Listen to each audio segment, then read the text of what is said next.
तो भाई तुम्हारे जनवरी के अटेम्प्ट के लिए मेरी तरफ से तुम सभी को ऑल द बेस्ट। बस कुछ बहुत इंपॉर्टेंट बातें हैं, प्लीज ध्यान से सुन लेना। सबसे पहले और सबसे जरूरी बात, पेपर में पैनिक बिल्कुल नहीं करना है। हो सकता है कल पेपर टफ आ जाए, लेकिन याद रखना हर साल में करीब 20% पेपर सिंपल रहेगा और 20 से 30% पेपर एवरेज रहेगा। इसका मतलब क्या है, selection simple plus average question से ही हो जाता है। प्रॉब्लम ये है कि ये क्वेश्चन तुम्हें खुले में नहीं दिखेंगे, ये करीब हर टफ क्वेश्चन के बीच में छुपे हुए होते हैं। तुम्हें इन्हें चुन चुन के निकालने पड़ेंगे और फिर इन्हें कामली सॉल्व करना है। अगर सवाल कम बन रहे हो ना तो कभी भी पैनिक नहीं करना एग्जाम सेंटर के अंदर। पेशेंस बनाए रखना, सिंपल और एवरेज सवाल हमेशा मौजूद होते हैं। कुछ प्रैक्टिकल बातें भी ध्यान में रखना। पहला, प्रॉपर नींद लेकर ही तुम्हें एग्जाम देने जाना है। आधी अधूरी नींद लेकर जाओगे तो तुम्हारा दिमाग भी बहुत धीरे चलेगा और तुम पेपर को भी अच्छे से सॉल्व नहीं कर पाओगे। दूसरा, सेंटर पे हमेशा टाइम से पहले पहुंचना। भाग दौड़ नहीं करनी है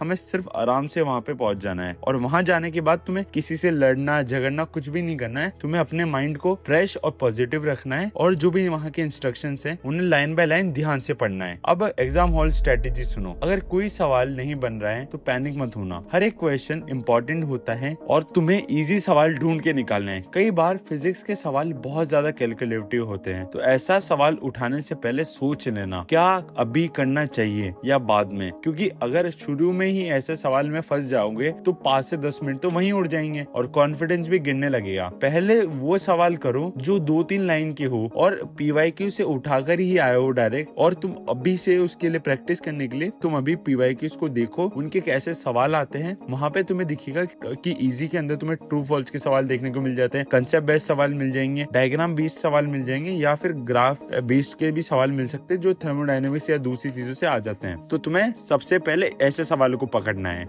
अब जरा ये सुनो, तुम्हें मेहनत बहुत करी है पर हर एक चीज मेहनत से नहीं होती, तो एक बार फिर से सुनो। तुम्हें पैनिक नहीं करना है, पेशेंस बनाए रखना है। पहले सिंपल और एवरेज सवालों पे जाना है और उन्हें अच्छे से सॉल्व करना है, एंड बाद में टफ क्वेश्चंस भी कर सकते हो अगर तुम्हारे पास टाइम बच जाए। और तुम्हें एक चीज बिल्कुल भी अपने दिल पे नहीं लेनी, वो है तुम्हारा ईगो। तुम अपने ईगो को साइड में रखना, वहां किसी से लड़ना झगड़ना नहीं है। तुम्हें बस अपना फोकस करके अपने एग्जाम को देना है और तुम्हें मस्त रहना है, खुश रहना है और पेपर फाड़ के आना है। All the best.